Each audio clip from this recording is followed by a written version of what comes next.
Everyone, so today we will discuss about consumer buying motives. So let's start. So हम देखें तो इसका meaning क्या बनता है कंज्यूमर बाइंग मोटिव. इसका मतलब क्या है, कंज्यूमर क्या होता है जो किसी भी प्रोडक्ट को बाय करता है, खरीदता है. और बाइंग मोटिव यानी कि उसको उस प्रोडक्ट के खरीदने के पीछे एक कंज्यूमर का क्या मोटिव है, उसको हम बोलते हैं कंज्यूमर बाइंग मोटिव्स. यानी कि क्या पर्पस है, क्या उसका मोटिव है, रीजन क्या है एक प्रोडक्ट या सर्विस को खरीदने के पीछे, उसे हम क्या बोलते हैं कंज्यूमर बाइंग मोटिव. ये तो हमने लेमन लैंग्वेज में किया, इसकी प्रॉपर अब डेफिनेशन करेंगे. So firstly, first is consumer. Consumer is a potential purchaser of goods and services offered for sale. यानी कि जो goods, जो services, यानी कि ऐसा सामान जिसको हमने सेल के लिए रख रखा है, यानी कि जो बेचने के लिए है. अगर वो सेल के लिए नहीं है और अगर हम उसे खरीदते हैं तो हम कंज्यूमर नहीं हुए. सिर्फ ऐसे गुड्स एंड सर्विसेज को जो ऑफर किए गए हैं सेल के लिए, जब उसे कोई खरीदता है उसे हम क्या बोलते हैं, वो कौन है, कंज्यूमर है. Consumer is a person who buy goods and services either partially paid or fully paid or promise to pay. ऐसा जरूरी नहीं है कि आप शॉप पे सामान लेने गए और वो 1000 रुपए का था तो 1000 रुपए अगर आपने तभी दे दिए हैं, इमीडिएट पे किया है, तभी आप कंज्यूमर हो. ऐसा नहीं है. अगर आपने 500 रुपए अब दे दिए, बाद में 500 रुपए आप बाद में दोगे तब भी आप कंज्यूमर हो. या फिर आप प्रॉमिस करते हो कि आप जब वापस आओगे 1 हफ्ते के अंदर अंदर आप क्या कर दोगे, पैसे पे कर दोगे, तो भी आप कंज्यूमर हो. मीन्स कंज्यूमर में क्या होना चाहिए कि जो भी वो चीज़ खरीद रहा है उसके अगेंस्ट यानी फिर उसके कंसिडरेशन में वो कुछ तो पे करे. लेकिन ऐसा जरूरी नहीं है कि इमीडिएटली ही पे करे, लेकिन पे करना नेसेसिटी है. वो प्रॉमिस कर सकता है कि मैं फ्यूचर में पे कर दूंगा, पार्शली पे कर सकता है यानी कि आधे अब पे कर दिए, आधे बाद में पे कर दिए, और तभी की तभी कंप्लीट फुली पेड भी हो सकता है. तो कंज्यूमर क्या हुआ, जो किसी कंसिडरेशन पर किसी गुड्स और सर्विसेज को खरीदता है उसे हम क्या बोलते हैं, कंज्यूमर. लेकिन वो कंज्यूमर, अब आपने एक शॉप पे गए, आपने तभी की तभी पे भी कर दिया और सामान को खरीद भी लिया, लेकिन उस सामान को आप यूज ही नहीं करोगे, आप उसे किसी और को बेच दोगे. आपने 2000 में खरीदा और 3000 में आप किसी और को बेच दोगे. अब खरीदा तो आपने है, लेकिन फिर भी आप कंज्यूमर नहीं हुए, क्योंकि आपने वो अपने सेल्फ के यूज के लिए नहीं रखा, आपने अपने कमर्शियल पर्पज या फिर रीसेल पर्पज के लिए उसे यूज किया है, तो फिर आप कंज्यूमर नहीं हो. यानी कि कंज्यूमर कौन होगा, वही पर्सन जो उसे खुद के यूज के लिए ले रहा है, उस परचेज कर रहा है किसी ना किसी कंसिडरेशन को पे करके. Meaning of consumer buying motive. अब कंज्यूमर बाइंग मोटिव का मतलब क्या होता है, हमने अगर लेमन लैंग्वेज में देखे तो क्या, कुछ भी खरीदने के पीछे क्या रीजन है उसको हम बोलते हैं consumer buying motive. Consumer buy particular product, but there is always a motive behind that which motivate consumer to buy a product. अब आप किसी भी शॉप पे जाते हो और आप उस एक चीज को खरीदते हो. अब आप एक शॉप पे सिर्फ एक चीज तो है नहीं, सिर्फ एक प्रोडक्ट नहीं है, आप इतने सारे प्रोडक्ट में से किसी एक को सेलेक्ट करते हो. तो आप एक पर्टिकुलर प्रोडक्ट को कैसे सेलेक्ट कर पाते हो, आप उस प्रोडक्ट को सिलेक्ट करते हो जो आपके पर्पस को फुलफिल करता है, और उस पर्पस को ही हम क्या बोलते हैं, मोटिव. यानी कि जो आपका मोटिव है, ऐसा प्रोडक्ट जो आपके मोटिव को, आपके पर्पस को फुलफिल कर रहा होगा, आप शॉप पे उसी पर्टिकुलर प्रोडक्ट को परचेज करते हो. तो कंज्यूमर बाइंग मोटिव क्या है, एक ऐसा मोटिव जो आपको किसी प्रोडक्ट को खरीदने के लिए इन्फ्लुएंस करता है. Consumer enter in a buying process so that there is always reason behind what a consumer is buying. अगर कोई कुछ भी खरीदता है तो उसके पीछे कोई ना कोई रीजन जरूर होता है, उसके पीछे कोई ना कोई मोटिव जरूर होता है. जैसे आप अगर कहीं पे पेन भी खरीदने जा रहे हो, तो आपके एग्जाम आ रहे हैं, आपके स्कूल स्टार्ट हो रहे हैं, आप नोटबुक खरीदने जा रहे हो, बुक खरीदने जा रहे हो, तो इसका मतलब क्या है कि उसके पीछे कोई ना कोई पर्पज है जिसको आपको सेटिस्फाई करना है. जैसे आपके स्कूल का सेशन स्टार्ट हुआ है तो आपको फिर से बुक चाहिएगी, तो आप बुक खरीदने जाते हो. अगर आपको बुक पढ़नी ही नहीं, आपका कोई मोटिव ही नहीं है, तो आप उसे खरीदोगे ही नहीं. यानी कि जो भी आप परचेज करते हो उसके पीछे कोई ना कोई रीजन हमेशा होता है, और उसी को हम क्या बोलते हैं, कंज्यूमर बाइंग मोटिव.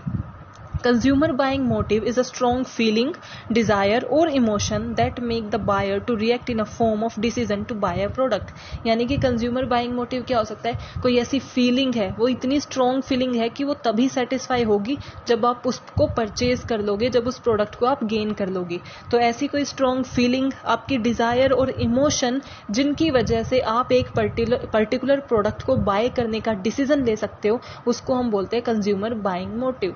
यानी कि कंज्यूमर बाइंग मोटिव ऐसी फीलिंग्स हैं, ऐसे इमोशंस हैं जो आपको ये डिसीजन लेने पे इन्फ्लुएंस करते हैं कि आपको प्रोडक्ट खरीदना है. मोटिव इज अ अर्ज एंड इंस्पिरेशन टू बाय। अर्ज यानी कि आपके इंटरनली एक अर्ज होती है, आपकी इंटरनली बॉडी बोलती है कि इसको खरीदना ही है, वो आपको डिजायर करती है, आपको कंपेल करती है खरीदने के लिए, उसको हम क्या बोलते हैं, consumer buying motive. Importance of consumer buying motive. अब हम कंज्यूमर बाइंग मोटिव की स्टडी क्यों करते हैं, उसकी क्या इंपॉर्टेंस है। If consumer and seller is clear about the buying motive so it help them both during the buying process. यानी कि जो भी खरीदने की सेलिंग एंड बाइंग प्रोसेस होती है उसके बीच में ये दोनों को हेल्प करता है, कंज्यूमर को भी और सेलर को भी। It help you to understand your mind. यानी कि कंज्यूमर को क्या हेल्प करता है कि वो अपने माइंड को समझ सकता है। अगर आपको ये पता होगा कि आप जो भी खरीद रहे हो उसके पीछे क्या रीजन है, क्या मोटिव है, तो आपको ये क्लैरिटी होगी कि आप क्या चाहते हो और कौन सा प्रोडक्ट आपको सेटिस्फाई कर सकता है। सो कंज्यूमर बाइंग मोटिव क्या करता है, आपको अपने माइंड को समझाता है, मीन्स अंडरस्टैंडिंग क्रिएट करता है। और एक सेलर के लिए क्या होगा, it enhance efficiency to face the customer. यानी कि जो भी आपका कंज्यूमर है, जो भी आपका कस्टमर है, अगर आपको पता चल गया कि उसका बाइंग मोटिव क्या है, अब आप किसी शॉप पे जाते हो, अगर सेलर ये कंफ्यूज है कि आप मांगना क्या चाह रहे हो, आप क्या खरीदना चाह रहे हो, तो वो आपको अच्छे से फेस नहीं कर पाएगा, उतने कॉन्फिडेंस और उतनी एफिशिएंसी से कभी फेस नहीं कर पाएगा। लेकिन अगर उसने आपका माइंड रीड कर लिया है, आपकी नीड एंड वांट को समझ लिया है, तो वो आपको ज्यादा एफिशिएंटली फेस कर पाएगा और ज्यादा बेटर प्रोडक्ट दिखा पाएगा। Types of consumer buying motives. अब बाइंग मोटिव कितने टाइप के होते हैं, अगर हम बेसिकली क्लासिफाई करें, यानी कि नॉर्मल क्लासिफिकेशन क्या है, इंटरनल बाइंग मोटिव और external buying motive. Internal buying motive is originate in the mind of people both physical and psychological in nature.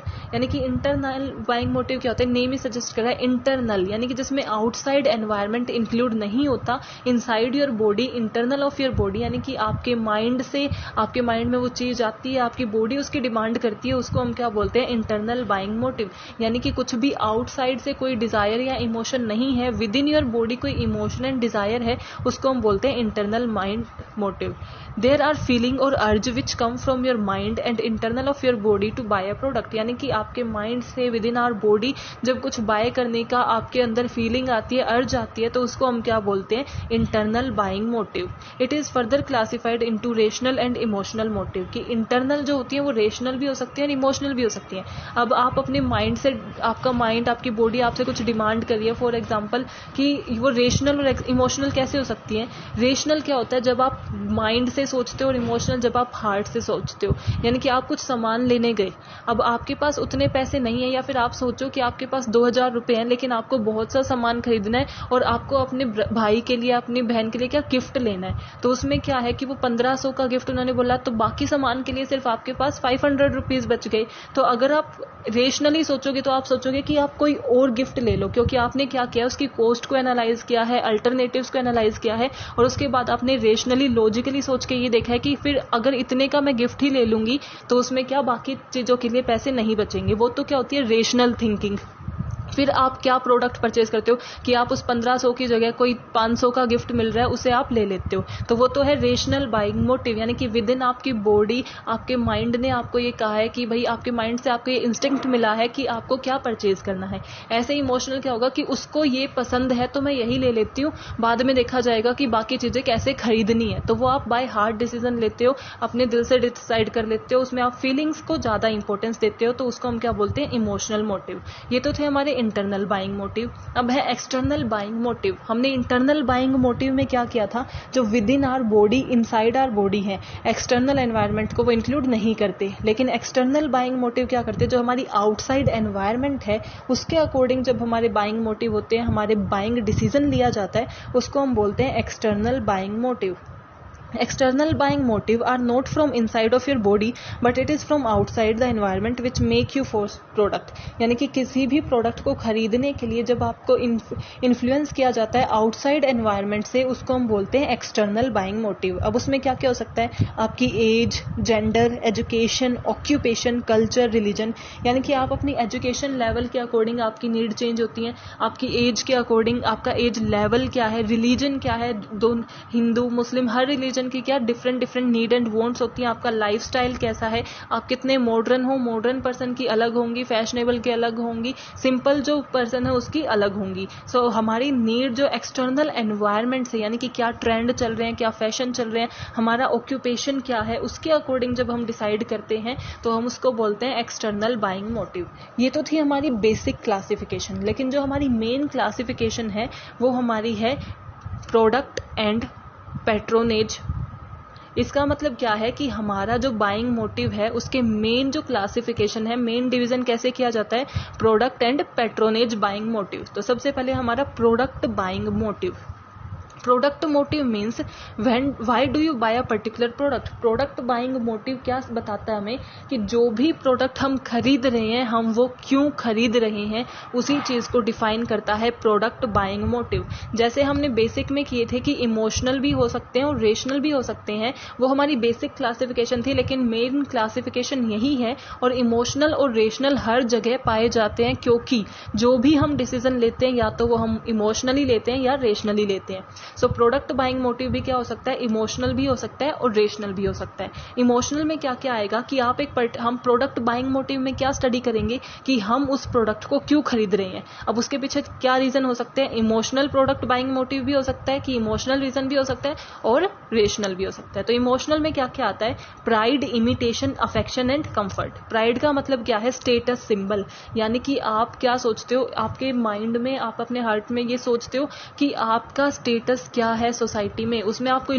Logical thinking नहीं करते, चाहे आपके कितने ही पैसे खर्च हो रहे हो छोटी सी चीज पे, लेकिन आप अपने स्टेटस को मेंटेन करने के लिए, अपने प्राइड को मेंटेन करने के लिए प्रोडक्ट खरीद लेते हो। इमिटेशंस मीन्स आपके फ्रेंड ने ले लिया या फिर आपके नेबर में किसी ने ले लिया, आपको वो चीज पसंद आ गई तो आपको वो लेनी है, इमोशनली आपने वो डिसाइड कर लिया। इसमें भी आप कोई रेशनल थिंकिंग नहीं करते, यानी कि इमोशनल में क्या है, हम सिर्फ इमोशंस की केयर करते हैं। प्राइड में हमारी सेटिस्फेक्शन किसकी, स्टेटस सेटिस्फेक्शन की, इमोशन की। इमिटेशन में यानी कि उसके पास है तो अब मैं भी लूंगी। अफेक्शन का मतलब है कि आप किसी को लाइक करते हो और उस पर्सन को ये प्रोडक्ट पसंद है, इसीलिए आप भी ये खरीद रहे हो। आपका खुद का कोई ऐसा परसेप्शन नहीं है कि आपको ये पसंद है या नहीं, लेकिन जिस पर्सन को आप लाइक करते हो, उसको, जिसको आप अफेक्शन है, उसे ये प्रोडक्ट पसंद है तो आप वो खरीदते हो। वो किसके अंडर आता है, अफेक्शन के अंदर। ये भी क्या है, अफेक्शन भी क्या है, हमारा एक इमोशन है। देन कंफर्ट, यानी कि जो प्रोडक्ट आपको कंफर्टेबल लगता है, सही लगता है, उसे आप क्या करते हो, खरीद लेते हो। ये तो थे हमारे इमोशनल प्रोडक्ट बाइंग मोटिव। लेकिन रेशनल प्रोडक्ट बाइंग मोटिव क्या होता है कि हम एक पर्टिकुलर प्रोडक्ट को रेशनल थिंकिंग के बाद बाय कर रहे हैं, खरीद रहे हैं, उसको हम बोलते हैं rational product buying motive. In this decision for buying a particular product, logically हम थिंकिंग करते हैं, यानी कि हम क्या करेंगे कि एक प्रोडक्ट के कितने ऑल्टरनेटिव्स अवेलेबल हैं, यानी कि इसके अलावा हम ऐसा ही कौन सा प्रोडक्ट खरीद सकते हैं। फॉर एग्जांपल टूथपेस्ट में हम क्या कोलगेट ले सकते हैं, पेप्सोडेंट ले सकते हैं, क्लोजअप ले सकते हैं। सो उनकी स्टडी करेंगे, उनकी कॉस्ट की स्टडी करेंगे, उनके इफेक्ट्स की स्टडी करेंगे और उसके बाद ये डिसाइड करेंगे कि हमें कौन सा खरीदना है। उसको हम बोलते हैं रेशनल बाइंग मोटिव। इसमें हम 4 चीजें क्या इंक्लूड करते हैं, safety, economy, suitability and utility. Safety means हम हमेशा चाहेंगे कि जो भी प्रोडक्ट हम यूज कर रहे हैं वो हमारे लिए सेफ हो, हार्मफुल ना हो, तो सेफ प्रोडक्ट को हम क्या करेंगे, कंसीडर करेंगे। देन इकोनॉमी, आप कभी भी अगर एक पर्टिकुलर प्रोडक्ट आपको लो कॉस्ट पे अवेलेबल है और एक दुकान पे वो हाई कॉस्ट पे, एक पे लो पे है, तो ऑब्वियसली अगर उनकी क्वालिटी सेम है, वो सिमिलर है, तो आप लो कॉस्ट का ही प्रेफर करोगे। सो इकोनॉमी हमेशा मैटर करती है कि उसकी कॉस्ट क्या है। देन सुटेबिलिटी, यानी कि जो कन्वीनियंट होगा, जो आपको आसपास, अब एक प्रोडक्ट को लेके आने के लिए अगर आप उसे दिल्ली से लेके आते हो तो आपकी 2000 की कॉस्ट आती है और यहाँ से आपको वो उतना अच्छा नहीं मिल रहा, लेकिन उसका सिमिलर सब्स्टिट्यूट ही मिल रहा है, तो आप दिल्ली जाने की बजाय इसी को लेना प्रेफर करोगे क्योंकि ये ज्यादा कन्वीनियंट है। देन यूटिलिटी, ऐसा प्रोडक्ट जो आपकी नीड को फुलफिल कर रहा हो। ये नहीं देखोगे कि ये मेरे फ्रेंड को पसंद है इसलिए मैं भी ले रही हूँ, कोई अफेक्शन, कोई इमोशन नहीं होगा। जो भी आपकी नीड एंड रिक्वायरमेंट को फुलफिल कर रहा होगा वही प्रोडक्ट हम खरीदेंगे। ये तो था हमारा प्रोडक्ट बाइंग मोटिव। सेकंड क्या है, patronage. When you buy product from a particular manufacturer और retailer, that is patronage motive. यानी कि एक ही शॉपकीपर से, एक ही रिटेलर से जब आप बार बार प्रोडक्ट खरीदते हो उसको हम बोलते हैं पैट्रोनेज बाइंग मोटिव। अब आप एक ही शॉपकीपर, अब कई बार आप मार्केट जाते होगे, अगर आप मार्केट फ्रिक्वेंटली जाते हो तो आप एक शॉप को ऐसा बना लेते हो कि अगर ये सामान हमें लेना है तो हम इसी शॉप से लेंगे।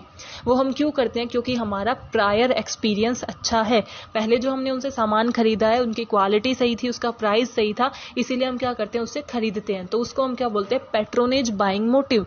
यानी कि वैसा का वैसा सामान बाकी दुकानों पे भी अवेलेबल है, लेकिन हम फिर भी उस पे जाते हैं, उसी को हम क्या बोलते हैं? पैट्रोनेज। यानी कि एक पर्टिकुलर मैन्युफैक्चरर को हमने चुन रखा है। Reason behind is prior experience. और इसके पीछे क्या रीजन होता है? Prior experience with a particular manufacturer. If experience is revolving and nice, यानी कि अगर हमारा एक्सपीरियंस अच्छा है तो हम बार बार उसी शॉप पे जाएंगे, और सिमिलरली अगर हमारा एक्सपीरियंस अनफेवरेबल है, अच्छा नहीं है, तो हम उस पे नहीं जाएंगे। Product will be more or less the same, but you have choose a particular retailer because of prior experiences patronage। यानी कि बाकी दुकानों पे भी प्रोडक्ट थोड़ा बहुत सेम भी मिलता है और कई बार उसकी क्वालिटी दूसरी दुकान पे अच्छी भी होती है, फिर भी आप एक पर्टिकुलर मैन्युफैक्चरर के पास ही जाते हो। उसके पीछे रीजन क्या होता है? पैट्रोनेज। अब पैट्रोनेज में भी रेशनल और इमोशनल होते हैं, जिनको हम कलेक्टिवली स्टडी करेंगे। फॉर एग्जाम्पल फर्स्ट है प्रेस्टीज। प्रेस्टीज का मतलब क्या होता है? ऐसा कंसीडर किया जाता है कि हम बिग रिटेलर से, रिच रिटेलर से या फिर बड़े बड़े शॉप से, मॉल से अगर हम खरीदेंगे तो वो हमारी प्रेस्टीज को बढ़ाएंगे। अब वैसा ही जो आप मॉल से लेके आ रहे हो, शॉप से लेके आ रहे हो, बिग रिटेलर से लेके आ रहे हो, वैसा ही एक स्मॉल रिटेलर के पास है, फिर भी आप किसके पास जा रहे हो? बिग रिटेलर के पास ही बार बार जा रहे हो, क्योंकि ऐसा लगता है कि अगर आप बड़ी दुकान पे जा रहे हो, बड़ी शॉप पे जा रहे हो, तो वो आपकी प्रेस्टीज को मेंटेन करता है। देन हैबिट, यानी कि आपको उसकी आदत हो गई है, अब आपको उसी शॉप से लेने की या फिर वैसे ही प्रोडक्ट की आदत हो गई है। जो सब्सटीट्यूट मिलते हैं अब आप उनसे हैबिचुअल नहीं हो सकते, क्योंकि आपको उसी प्रोडक्ट की, जिस शॉप से आप लेते हो, उसी की आदत हो गई है। If you buy product and it become your habit then you will not move to any other retailer. कि अगर आपने एक दुकान से सामान खरीदा और उसका सब्सटीट्यूट अवेलेबल है लेकिन वैसा का वैसा अवेलेबल नहीं है, तो आप क्या सोचते हो? क्योंकि आपको उसकी हैबिट हो चुकी है, वैसे टेस्ट की, वैसे प्रोडक्ट की हैबिट हो चुकी है, तो आप उसी मैन्युफैक्चरर के पास बार बार जाओगे। देन रिकमेंडेशन, यानी कि आपके फैमिली में फ्रेंड ने किसी को आपको रिकमेंड किया है, तो अगर जब आपको रिकमेंड किया जाता है तो आप क्या करते हो? उसी के पास जाते हो। जब आपको प्रिस्क्राइब किया जाता है कि इनके पास लेके देखो, इनके पास सामान खरीद के देखो। Any product which is recommended by your own known once, यानी कि आपके जो भी फैमिली में नोन पर्सन्स हैं, जानने वाले हैं, उन्होंने आपको क्या किया? रिकमेंड किया है, तो आप उसी पर्टिकुलर मैन्युफैक्चरर के पास जाते हो। देन कॉस्ट, अब आप मार्केट में जाते हो, एक शॉप ऐसी है जहां पे कॉस्ट जो है वो बाकी जो भी सेलर्स हैं उनसे कम है, तो जब भी जो भी ऐसे पर्सन है जो कॉस्ट सेंसिटिव होते हैं, तो वो हमेशा उसी मैन्युफैक्चरर के पास जाते रहेंगे जिसकी कॉस्ट कम आती है।